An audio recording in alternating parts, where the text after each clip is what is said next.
Welcome to Mogul Talk, where wealth and lifestyle converge. We are Mindset Media, dealing with business, social relevance, abundance, lifestyle, and spirituality. This is your time.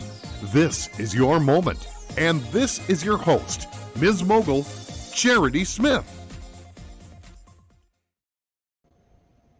Hello, America, and literally around the world. This is Charity Smith. I am Miss Mogul. Welcome to a very special edition of Mogul Talk. It's been a while since we've had these wonderful conversations, but you all, guess what? We have a very special event that's coming up. It's called the Global Summit of Roar Women's Network. The title now, we've rebranded, is Roar Global. I'm very blessed and fortunate this year to host world-class leaders as we talk about economics, business development, closing the wealth achievement gap for women, taking the African diaspora into business with the continent of Africa, and so much more.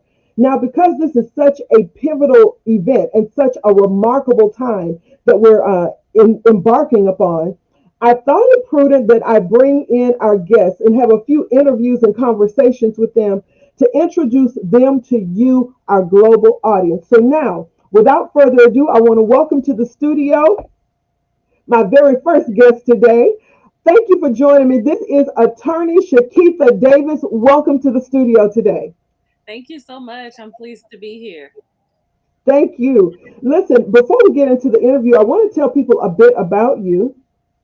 You're a stellar attorney. You have your operations here in Houston, Texas, but you do business literally around the world. You're an intellectual attorney, intellectual property attorney, as well as an entertainment attorney. I know you to be an astute contract attorney. And so there are just so many hats that you wear. Not only are you an attorney, but you're also a business consultant. And we talk about real estate and just a plethora of other conversations. So I'm delighted to now host you as one of our premier speakers for Roar Global. How about that? Thank you so much. And I'm delighted that I'm here with you today and that I'm going to be a part of the conference. I know it's going to be phenomenal. Absolutely. Now, listen, and we have somebody in the studio kind of working with their phone, so hopefully you all don't hear all of that. But I want to talk to you about what the conference is going to be about. This year's theme is 10x your business through strategic collaborations, building global bridges.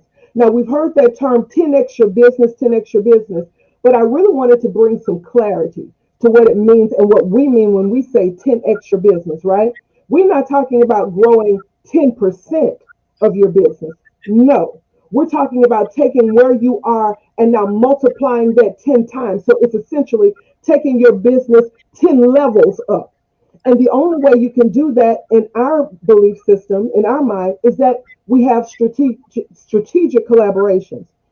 Tell us, how have you used the idea or the skill set of strategic collaborations in building your business? Because you have a thriving law practice here, but again, you have so many other hats that you wear that are thriving as well. So, how have you used strategic collaborations to 10x your business?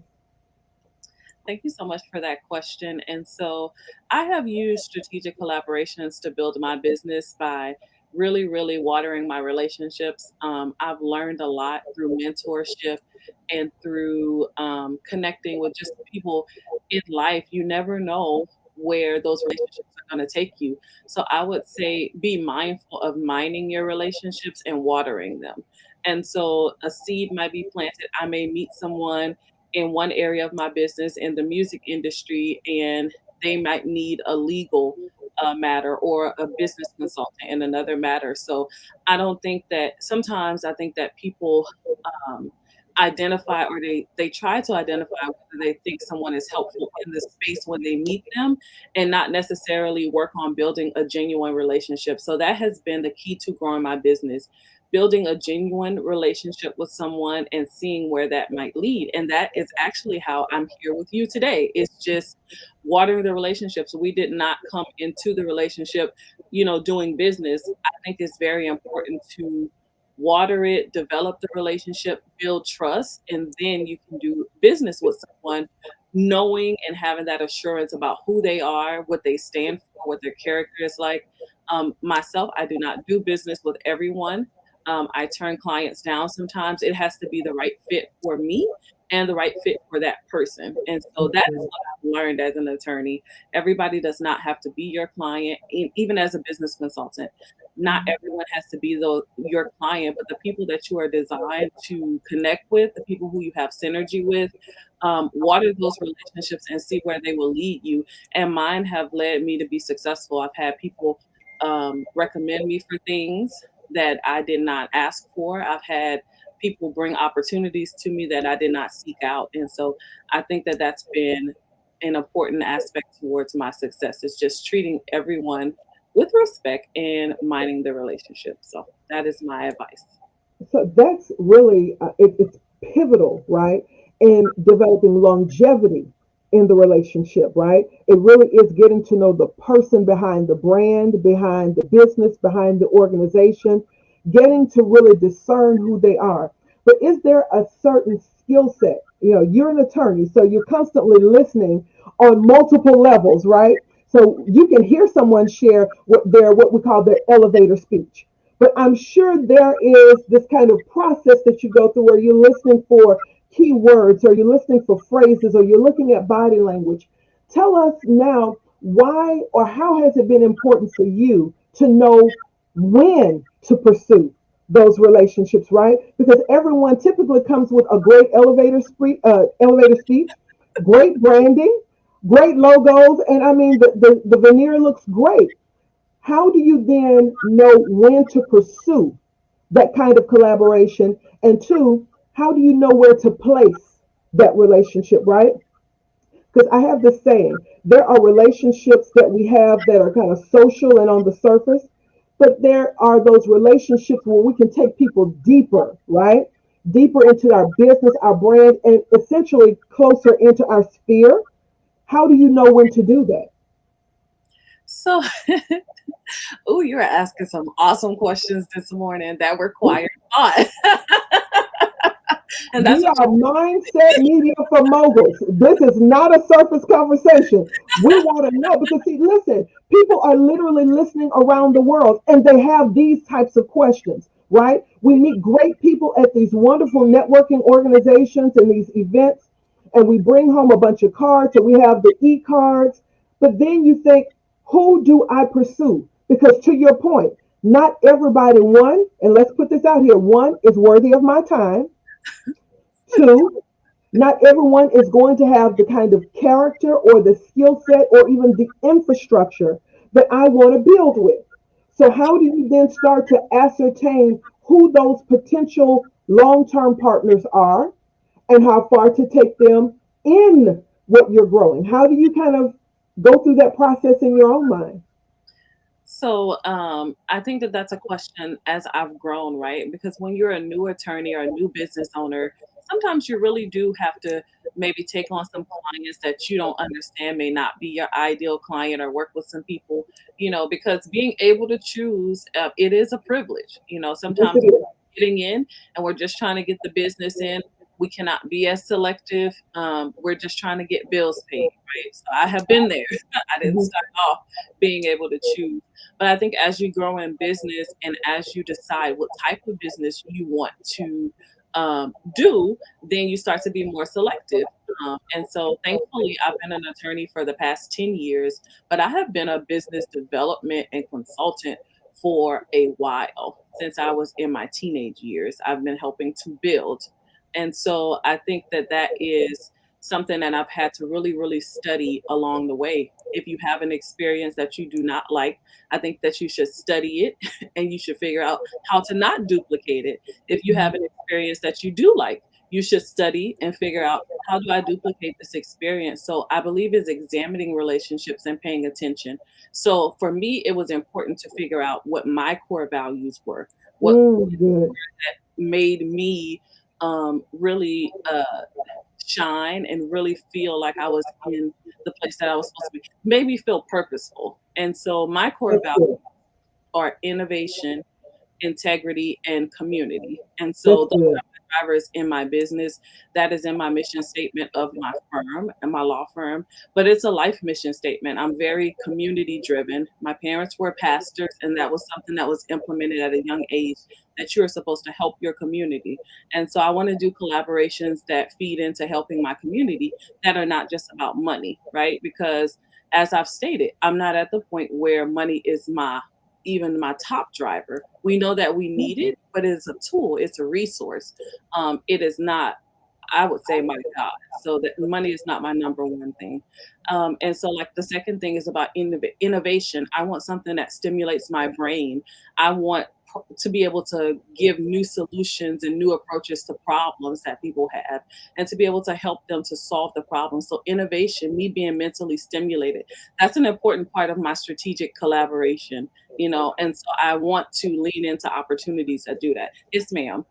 So you've given a lot here. So I want to jump into something because you have not said these words, but I want to kind of bring the audience in. It sounds like you have developed a profile of Oh, the perfect client and the perfect business partner you want to be in relationships with. So for those of you who are watching, what I'm hearing Attorney Davis say now is you need to know enough about your business and your brand that you now have a profile of the people you want to do business with. So whether it's in law or in my sphere, in our sphere, real estate, or whether it's in entertainment, whatever your sphere or your genre of business is, who do you want at the table with you? And that's where we now start to have these conversations about strategic collaborations, because this is what I know. When you know that innovation is important to you, then it constantly has you seeking new people and new ideas and new opportunities in order to stimulate that core value of innovation. So, as an attorney, that could possibly lead you, yes, into real estate, but also in entertainment, and who knows, business consulting, teaching, various industries, right? Because everybody needs an attorney. Everybody needs to understand. Let's talk about it. Everyone needs to understand contractual agreements, right? And so what this does now is open up a plethora of opportunities for you as an innovator in business to now seek out new business. So what I'm hoping listeners will hear is that they need to know who they want to be aligned with, right? yes, Those people who share core values. So if you don't have your core values yet, maybe it's time for you to develop those and let those now lead who you develop these more strategic collaborations and partnerships with. Now, I want to ask you another question because you've gone kind of deep here. How have you? Let's talk about intellectual property, right? okay. Because and this is something I am really um, I'm really keen about people protecting their intellectual property. I think for so long, pardon me just a minute, so long, we may have devalued our intellectual property.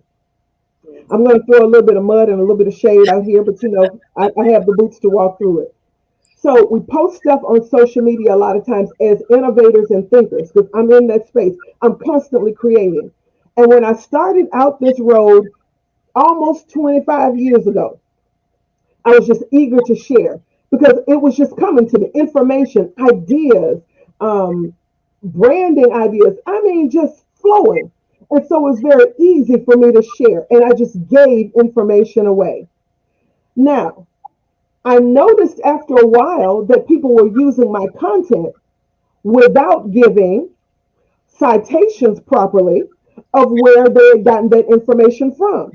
And it was so profitable that they built brands on it. And I can name a few people right now who built their brands on something I said or shared, just freely given. Because, as you know, the scripture tells us, freely you give because freely you have received. So this is where all of the magic happens right here. Okay, I can think it, I can come up with it, no problem. It's a gift, but protecting that gift has become more important to me. The Absolutely. more I'm in business, the more now that leverage and growth and legacy are important to me. Intellectual property now has become much more important to me. People need to know, where did the big idea come from? That's not arrogance. That's not pride. That's Yes. wanting to own who you are in the market. Tell us the importance of securing, come on, our intellectual property. How important, because you all will see everything that I use, I have trademarked. If I see roar anywhere else, this face right here, this lioness, it better be associated with, because that's trademarked. If Absolutely. there's another Miss Mogul out there, she better be able to qualify how in the world she became that, because there's a circle with an aura. An aura is next to that. So I'm saying to the market, that's important to me, right? So tell us the importance to all of the business leaders out there, regardless of where they are in the world. Why is it important that we protect our intellectual property and have strategic collaborations with people like you at the table? Can you show us a copy of your mug? Because I saw as you were picking it up, I saw the R that was next to it. Yes. And so that R means that it is registered with the trademark and patent Right office. now, the lipstick right there, but you see the lioness? See how she's roaring? Absolutely. Yes, So she that means is trademarked. she is trademark. She Not is trademarked. yes. So you can put the TM when you want to let somebody know that you're putting them on notice that you are asserting a trademark. But that R means that you are registered and that you are official. You are in the registration system.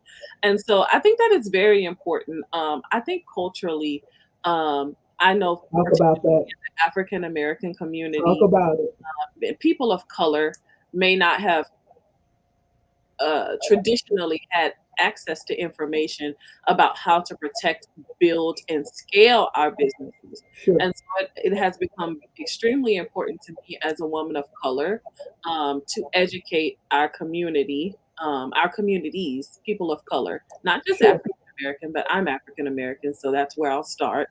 Um, Mhm. about protecting and how do we build our business on a firm legal foundation. I think sometimes we're so excited about the idea that, like you said, we want to go out and we want to share it. And so that is not the first step once you have intellectual property and once you are building anything. You really want to make sure that you understand what your idea is, that you Mhm. search it to make sure there's not a similar product that's already in the market, because then you might get into trademark infringement. You Mhm. want to make sure you put that time in to do research, and then after that, protect it and then share it. And so I think it's understanding that that's the process. It's just to make sure that your foundation is firm. You don't want to have to go back and rebrand or rebuild. I've come across clients that they have been in the market, have not protected something, and have had to then someone else has trademarked an item and they've had to rebrand because they didn't have resources to fight back and forth. And it is unfortunately something that happens. And so right now we're in the age of internet. You're doing a conference on it. We really have no excuse not to become educated and do our research about our market and about our energy, our industry before we just put something out there. And so I think that that's one of the greatest things that I could advise as a creator is make sure you research it before you just put it into market. Research it, and then you want to protect it and then put it into market. And I think by doing that formula, you will position yourself to be extremely successful and protected. You don't just want to put something out there as soon as you think about it. It's a thought, you want to sit with it and you want to process and research it. And so I think that as creatives, sometimes we just want to share, right? One of the reasons why got into the industry of the legal industry is because I saw a lot of creatives going through this. They were getting their intellectual property stolen. And so it's a huge pain point for me. My own family experienced it. My father is in the music industry and experienced having people reshare his music without him getting royalties. And so that is one of the reasons, that's one of my drivers about becoming an attorney. So I'm very passionate about that. And so I love that you have that human, that personal experience with this, right? Listen, we are at the close of the interview and we have to rush, but something you said that I want to, and we have lots of comments here. Thank you all for sharing these comments. This is an important conversation to have. So, what I'm hearing you say is that it's important that we protect our image, our brand, whatever it is, before we put it in market. Because if we really do approach strategic collaborations properly, that intellectual property could become leverage in negotiations when it comes down now. As I think it was it James Brown that said the big payback.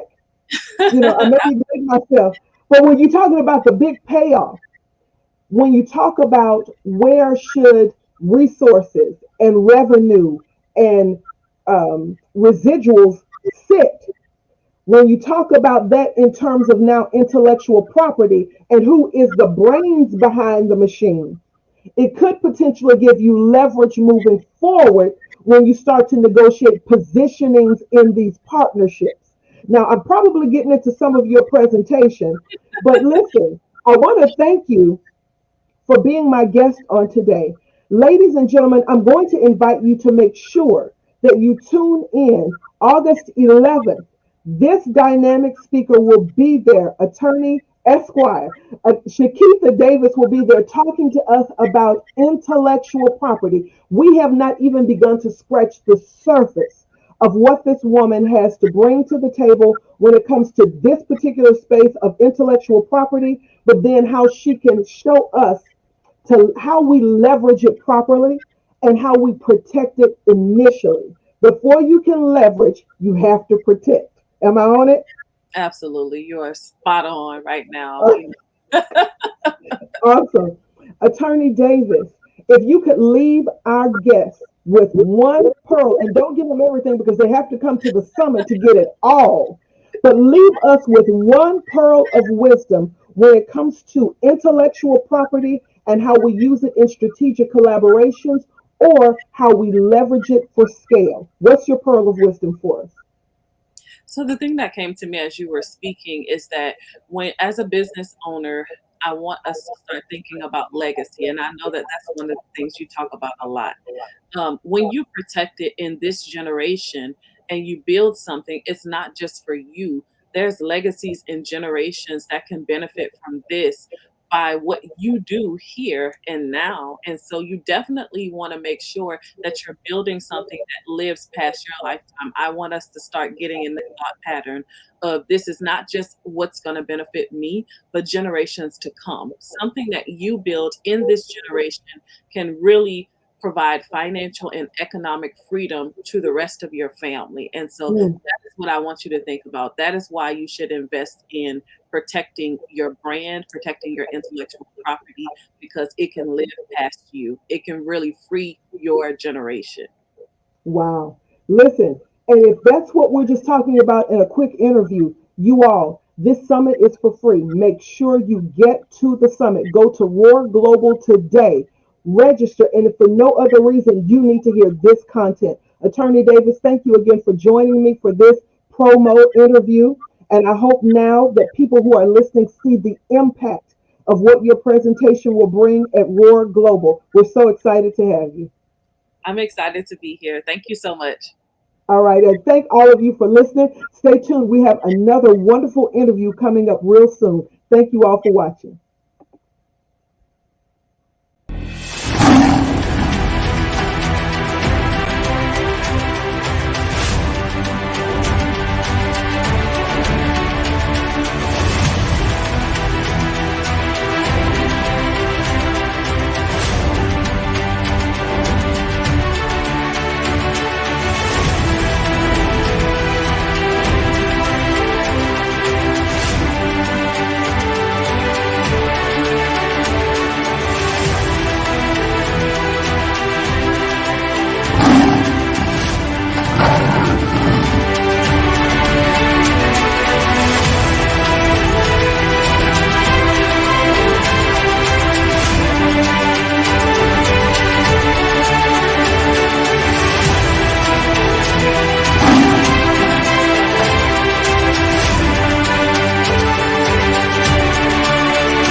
Thank you for watching.